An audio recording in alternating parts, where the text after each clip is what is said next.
Delhi Capitals बनाम Royal Challengers Bengaluru WPL 2025 highlights. Smriti Mandhana ने 47 गेंदों में 81 रनों की तूफानी पारी खेली, जिससे मौजूदा चैंपियन रॉयल चैलेंजर्स बेंगलुरु ने सोमवार को महिला प्रीमियर लीग में दिल्ली कैपिटल्स पर 8 विकेट से शानदार जीत दर्ज की।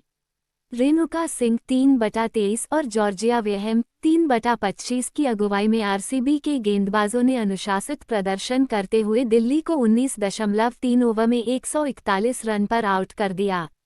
आरसीबी की सलामी जोड़ी स्मृति और डैनी व्याटहॉज 33 गेंदों में 42 रन 7x4 ने लक्ष्य को आसान बना दिया और सिर्फ 55 गेंदों में 107 रनों की शानदार साझेदारी की।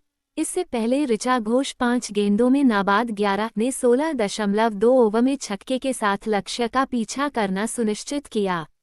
भारतीय उपकप्तान स्मृति ने 10 चौके और 3 छक्के लगाए तथा अपने विशिष्ट स्वीप, इनसाइड आउट ड्राइव और मारिजाने कैप की गेंद पर डीप मिड विकेट पर एक ऊंचे पुल से गेंदबाजों पर दबदबा बनाया।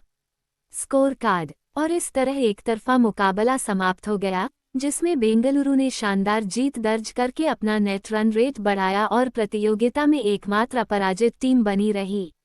2025 महिला T20 लीग में मंगलवार 18 फरवरी को वडोदरा लेग के अंतिम मैच के साथ एक्शन जारी रहेगा, जहां गुजरात यहां BCA स्टेडियम में मुंबई से भिड़ेगा। पहली गेंद 7:30 बजे IST दोपहर 2 बजे GMT पर फेंकी जाएगी, लेकिन हमेशा की तरह हमारी तैयारी पहले से ही शुरू हो जाएगी। तब मिलते हैं। चीयर्स। रेणुका सिंह ठाकुर को गेंद से शानदार प्रदर्शन के लिए प्लेयर ऑफ द मैच चुना गया। उन्होंने कहा कि उन्होंने इस मैदान पर वेस्टइंडीज के खिलाफ सीरीज के दौरान प्लेयर ऑफ द सीरीज का पुरस्कार जीता था, इसलिए वह इस लेग में सकारात्मक थीं। उन्होंने बताया कि वह अपनी गति और आउटस्विंगर पर काम कर रही हैं। उन्होंने बताया कि वह लय हासिल करने के लिए अपनी गेंदबाजी तकनीक में बदलाव करती हैं। बेंगलुरु की कप्तान स्मृति मंधाना ने कहा कि गेंदबाजों ने दिल्ली को इतने कम स्कोर पर रोकने में शानदार काम किया। उन्होंने फील्डिंग के तरीके को भी श्रेय दिया और कहा कि उन्होंने 15-20 रन बचाए। उन्होंने बताया कि रणनीति अधिक तेज गेंदबाजी करने की थी, लेकिन परिस्थितियों ने स्पिनरों को अधिक मदद की। उन्होंने बताया कि उन्होंने और डैनी व्याटहॉज ने साथ में काफ़ी बल्लेबाजी की है और उन्होंने आज अच्छी बल्लेबाजी की और शॉट भी अच्छे निकले। डैनी व्याटहॉज बातचीत के लिए तैयार हैं। उन्होंने बताया कि उन्होंने टीम की बैठक में कहा था कि 2-2 मैच खेले जाएं और उन्होंने अपना काम पूरा कर लिया। उन्होंने बताया कि आज रात मंधाना उनकी कोच थीं। उन्होंने बताया कि वे पहले भी अन्य टूर्नामेंट में साथ खेल चुके हैं। उन्होंने बताया कि पिच थोड़ी धीमी थी और मंधाना ने इसमें उनकी मदद की।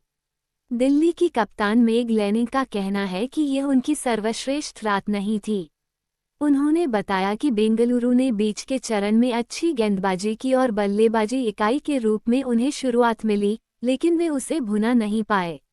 उन्हें लगता है कि खेल लगातार आते रहते हैं, इसलिए हार पर ज़्यादा समय नहीं बिताना है और उम्मीद है कि अगले मैच में वे वापसी करेंगे। उन्होंने बताया कि रात बीतने के साथ बल्लेबाजी आसान होती गई। इससे पहले बल्लेबाजी के लिए बुलाए जाने के बाद दिल्ली ने शेफाली वर्मा को 0 पर खो दिया। मेग लैनिंग और जेमिमा रोड्रिगस ने जल्दी ही जहाज को संभाला और पावरप्ले का पूरा फायदा उठाया।